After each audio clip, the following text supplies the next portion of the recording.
నమస్తే, welcome to I news. నేను సోనియా. ప్రపంచ రాజకీయాల్లో పెను భూకంపం. అమెరికా తన విశ్వరూపాన్ని ప్రదర్శిస్తోంది. వెనిజులాపై అగ్రరాజ్యం అమెరికా మెరుపుదాళ్లతో విరుచుకుపడింది. శనివారం తెల్లవారుజామున రాజధాని కరాకస్ నగరాన్ని అమెరికా క్షిపణులు దహించి వేశాయి. ఈ భీకర దాడుల అనంతరం అమెరికా అధ్యక్షుడు డొనాల్డ్ ట్రంప్ ఒక సంచలన ప్రకటన చేశారు. వెనిజులా అధ్యక్షుడు నికోలస్ మదురోను, ఆయన భార్యను అమెరికా దళాలు అదుపులోకి తీసుకున్నాయి. అసలు ఈ మెరుపు ఆపరేషన్ ఎలా జరిగింది? ట్రంప్ చేసిన ఆ ప్రకటనలో ఏముంది? ఇప్పుడు మన స్పెషల్ స్టోరీలో చూద్దాం.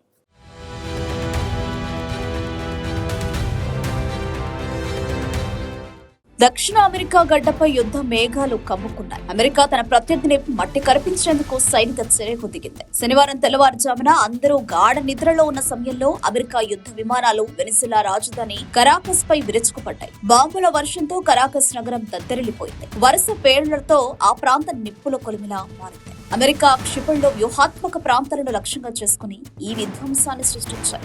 ఈ భీకర దాడుల నేపథ్యంలో America president Donald Trump press conference పెట్టి ప్రపంచాన్ని షాక్ గురి చేసే విషయాన్ని వెల్లడించారు. మనం ఆ పని చేసేసాం. నికోలస్ మదురో ఇప్పుడు మన కస్టడీలో ఉన్నారు అంటూ ట్రంప్ ప్రకటించారు. వెనిజులా అధ్యక్షుడు నికోలస్ మదురోతో పాటు ఆయన భార్యను కూడా అమెరికా దళాలు పట్టుకున్నట్లు ఆయన స్పష్టం చేశారు. మదురో దంపతులను ఇప్పటికే వెనిజులా గడ్డ నుంచి రహస్య ప్రాంతానికి తరలించినట్లు సమాచారం అందుతోంది. అమెరికా ఈ స్థాయి చర్యకు దిగడం వెనుక ఏళ్ల తరబడి ఉన్న ఉద్రిక్తతలు కారణమని విశ్లేషకులు భావిస్తున్నారు. మదురో పాలనలో వెనిజులాలో ప్రజాస్వామ్యం కూని అయిందని, మానవ హక్కుల ఉల్లంఘన జరుగుతోందని అమెరికా గతంలోనే ఆరోపించింది. కానీ ఈసారి నేరుగా అధ్యక్షుడినే బంధించే స్థాయికి అమెరికా వెళ్లడం గల్ఫ్ యుద్ధం నాటి సద్దాం హుస్సేన్ పతనాన్ని గుర్తు చేస్తోంది. అమెరికా సైన్యం సాగించిన ఈ మెరుపు ఆపరేషన్ ప్రపంచ దేశాలను ఆశ్చర్యంలో ముంచెత్తుతోంది. మదురో అరెస్టుతో వెనిజులాలో రాజకీయ శూన్యత ఏర్పడే అవకాశం ఉంది. అమెరికా చర్యపై రష్యా, చైనా వంటి దేశాలు ఎలా స్పందిస్తాయో అన్నది ఇప్పుడు ఆందోళన కలిగిస్తుంది. ఒక దేశ అధ్యక్షుడిని ఇలా పట్టుకోవడం